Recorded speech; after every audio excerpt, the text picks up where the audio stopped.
ಎಲ್ಲರ ಜೀವನದಲ್ಲೂ ಒಂದಿದ್ರೆ ಇನ್ನೊಂದಿಲ್ಲ ಅನ್ನೋ ಕೊರತೆ, ಇನ್ನೊಂದು ಬಂದ ಮೇಲೆ ಮತ್ತಿನ್ನೇನೋ ಕೊರತೆ, ಮತ್ತಿನ್ನೇನೋ ಆ ಕೊರತೆ ಪೂರೈಸಿದ ಮೇಲೆ ಮನಸ್ಸಿನ ಮಾತಿನ ಪ್ರೀತಿಯ ಕೊರತೆ, ಈ ಕೊರತೆ.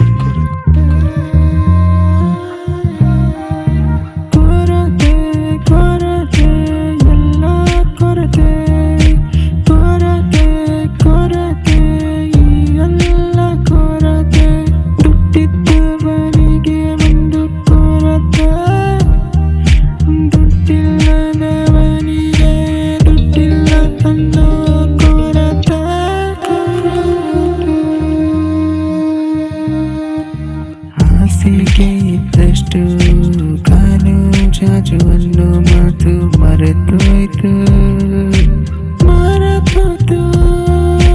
ನೋಚಿದ್ದು ನಂದಲ್ಲ, ಬಾಚಿದ್ದು ನಂದು ಅನ್ನೋ ಕಾಲ ಇಂದು ಬಂದಾಯ್ತು, ಬಂದಾಯ್ತು, ಇನ್ನು ಬಂದಾಯ್ತು.